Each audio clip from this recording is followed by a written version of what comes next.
Hello, Gus again. We're in week 2. I want to introduce week 2. Our main topic this week is generating and designing good ideas, good change ideas. Very important topic, so I want to spend a little bit of time on that. There are really 2 aspects to this week's topic and the readings for it.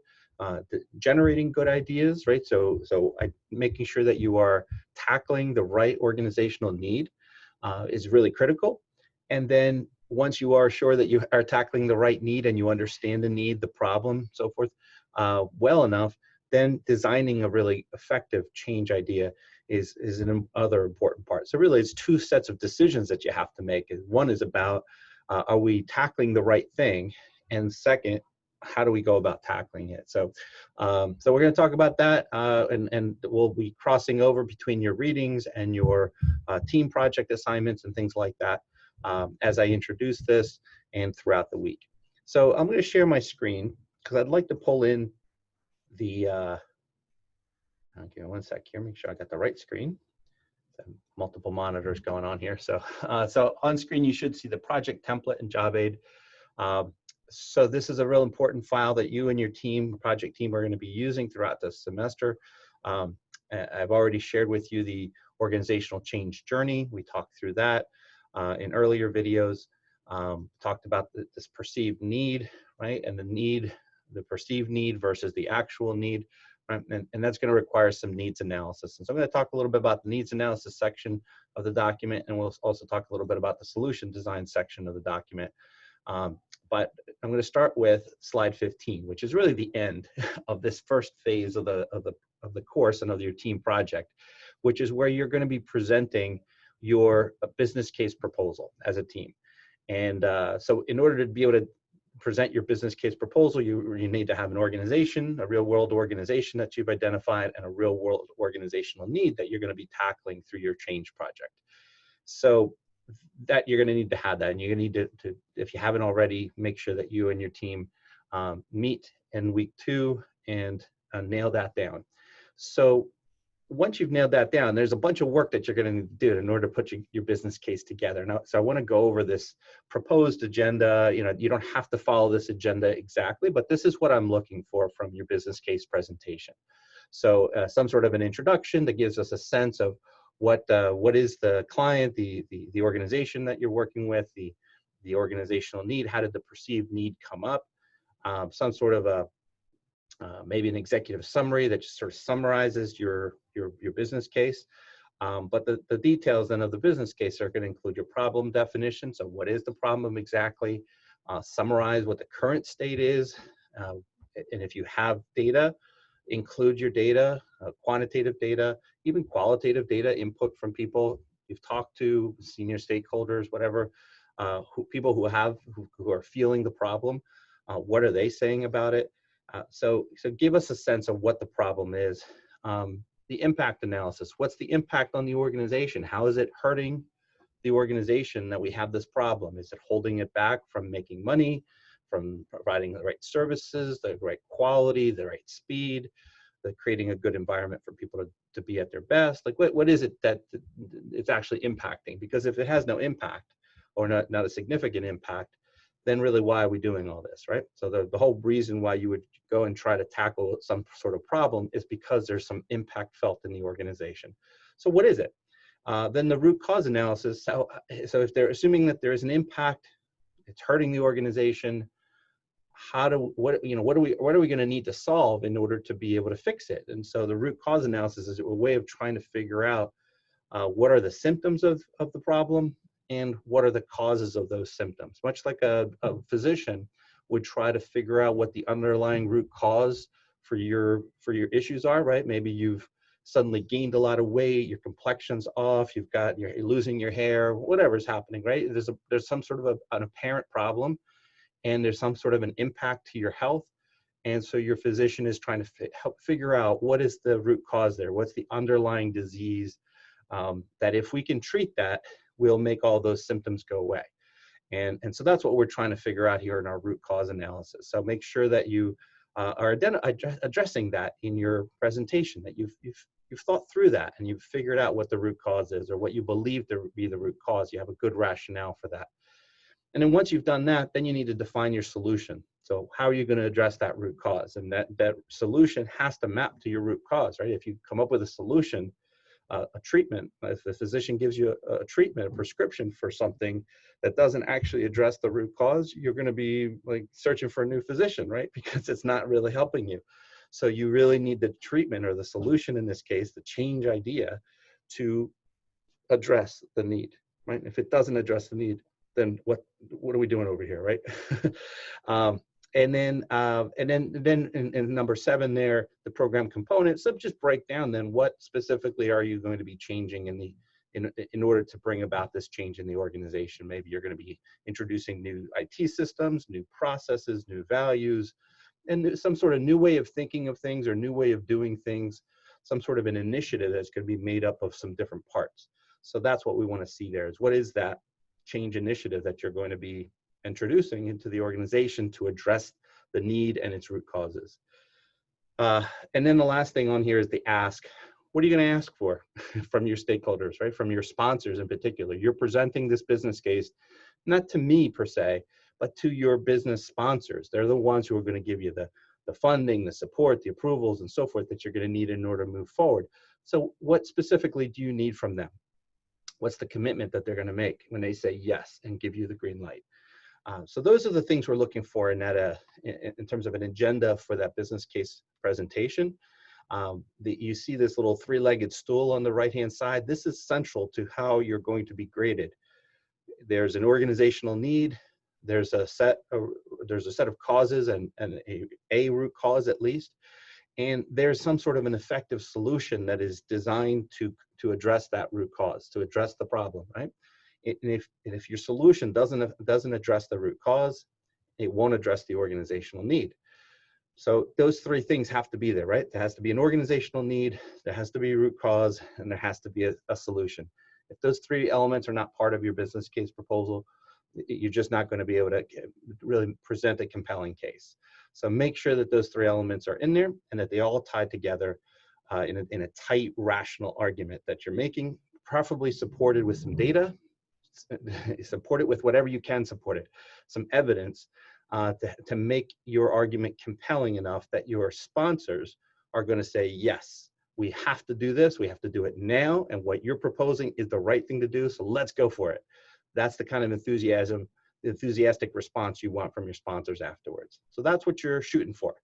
To help you with that, I've provided some tools in here. So under needs analysis, right, there's a perceived need before that, but then on slide 5, needs analysis begins.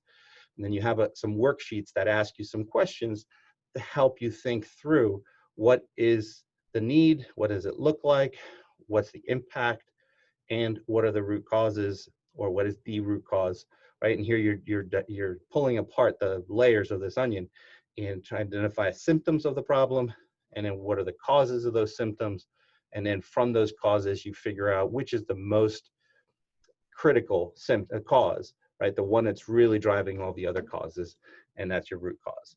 And so those, I would expect to see something like those 3 slides in the presentation that you're doing. Slide 9 here are the 5 whys. This is just an example of a tool that you can use. You don't have to use this one. There are other analytical frameworks that you can use to help you figure out the root cause. But the 5 whys is a commonly used one, and that's one where you start with a symptom. You say, I'm losing my hair. Why am I losing my hair? Well, maybe because lately I've been not eating right, or whatever it is, right? And then what in particular has changed about your diet and so forth. And you just keep asking, well, why, right? And trying to get to more granular levels of detail. So an organization has maybe performance problems, right? Where performance has trailed off, productivity has dropped off, something like that. So, okay, you look at productivity. Well, why is the productivity dropping off? You start to identify some possible causes of that. Well, maybe it's because of morale. Okay, morale has gone down. Why do you think that? And then what do you think? Why do you think that morale is going down? That would be the second why. And maybe some of the reasons why might include some changes that happened in the organization that people are unhappy about, or people are feeling stressed, overworked, whatever it is. right? And so you start to identify some of those. And then again, you ask yourself, well, why did those organizational changes affect morale? And then that would be your third why. And then you work through that. And then you might ask yourself again, a fourth time, well, why did that happen? And again, and usually by the time you get to 5, sometimes before then, but by the time you get to 5 whys, you've asked yourself why, you've gone down 5 layers to understand the symptom. By then, you have probably hit on the root cause. Right? And if you haven't hit on it by then, probably you aren't going to hit on it. It just may not. You might just keep going down this labyrinth that doesn't get you anywhere. So, but what we usually find is if we do this exercise with business leaders, that we're able to get to that root cause within 3, 4, at most 5 whys. So give that a try. If you don't like that, there are other techniques that you can use, and it's mentioned in the Engage course, some of the other techniques you can use.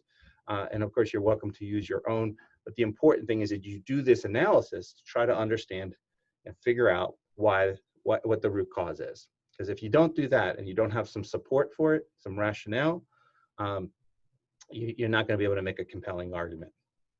And then there's a few examples here on slide 10, examples of tales from the trenches of problem definition example, and an example of an impact analysis, an example of root cause analysis, just from real projects that we've worked on, just to give you a sense of what that can sound like. So again, they're just there as resources to help you. So once you've figured out the right problem to solve, right? The root cause is the thing that you're trying to solve for. Then you need to come up with a solution for that, right? And that's then leads into solution design here. And what we propose and what's proposed by our friend Don Norman, you'll be watching a video from Don. He's the author of The Design of Everyday Things, which is for me, it's one of those key books that I have in my library that I reference all the time.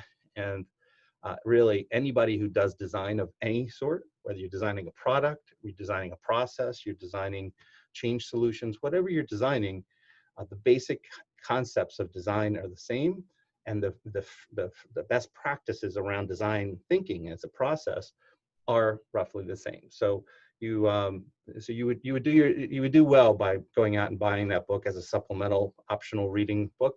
But the video should give you a good sense of what the core concepts are, and will introduce you to this design thinking process, right? In design thinking, you start off by empathizing, by understanding the people who are affected by this problem, and putting yourself in their shoes and trying to understand the world from their perspective and the perspective of those in the organization, right? And once you can empathize with them and understand what they're going through, then you can begin to define some ideas for how to address their root cause, their issues, right? Their problems. And then you can define what the problem is, and then you can go in and start ideating or generating, brainstorming ideas of what to do about that problem that you've defined. And then the key thing for design thinking is prototyping. It's an iterative process. So you're going to take your idea and put together some sort of a prototype of it and go out into the organization and try it out. Maybe you pilot it with one department before you expand to other departments. Maybe you try out something simple, on a spreadsheet before you go and introduce a bigger, more complicated system that you want to put in place. You experiment with one change, a tiny change to a process before you expand that change to the whole process.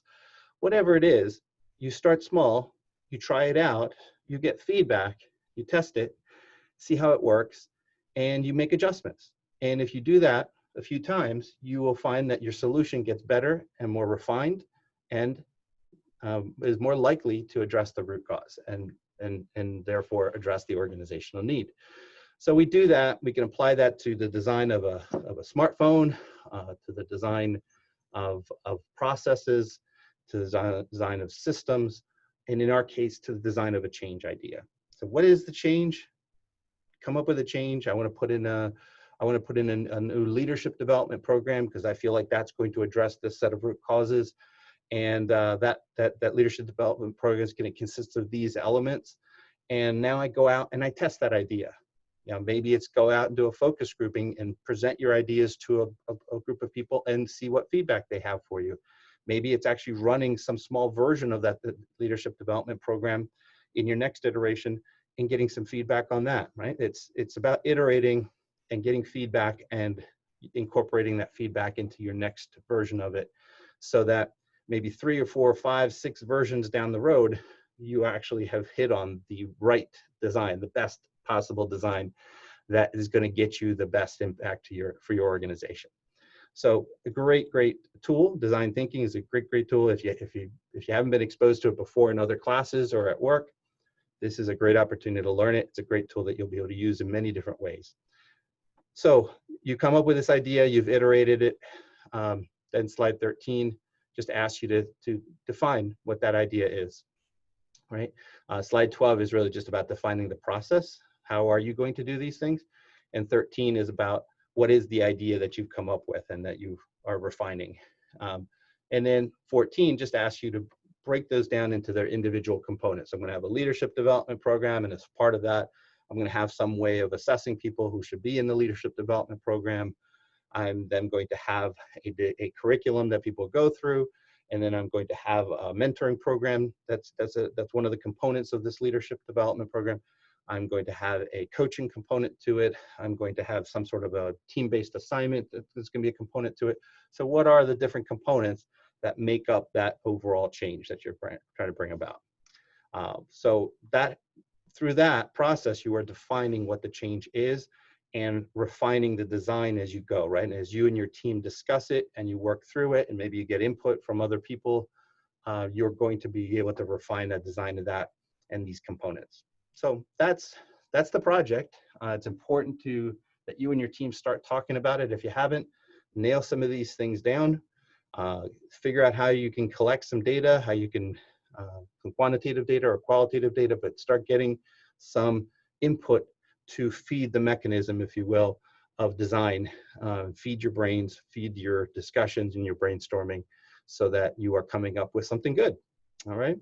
And that can include also pulling in articles and books and stuff from the outside, right? Some outside resources to bring in expert ideas and best practices and benchmarks from other places that can help you with your design. So it's not just about collecting quantitative and qualitative data, but also just generally collecting information and resources that'll help you.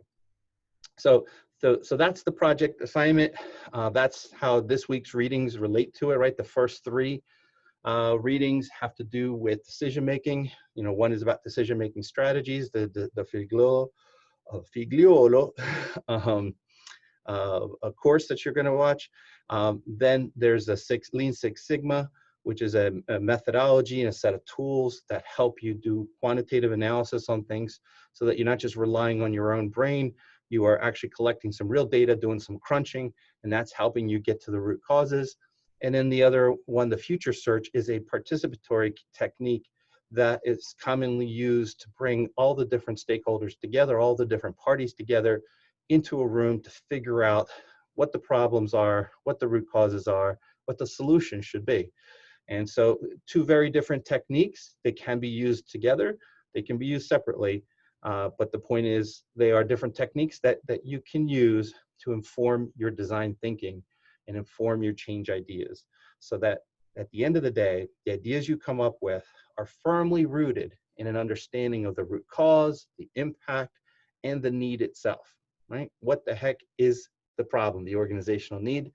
So that the solution you come up with really is addressing that, and that need that you come up with is something that's really important and compelling to the organization. Because if it's not, if the need's not important, if you haven't hit on the right root cause, and you haven't, or you haven't designed a good solution for it, if any of those 3 legs on the 3-legged stool are out of whack, your change is going to fail. And it doesn't matter what change strategy you use, doesn't matter what communication strategy you use, none of it's going to work if fundamentally the change you're bringing about is just not anchored in good decision making. So that's how all this ties together. And then that 4th piece, you know, the Norman video on design, that's to help you think through how to design your stuff, how to design your change strategy. not your change strategy, but your actual change idea. So that's how it all ties together. Hopefully that helps. If you have questions, please don't hesitate to ask. I'm here. I have office hours. I'm available by phone, by text, by email, whatever you need. I'm here for you. So don't be afraid to ask. I'd rather you ask than waste a lot of time and energy spinning in the wrong direction. Okay. So thank you so much, and look forward to our discussions this week. Take care.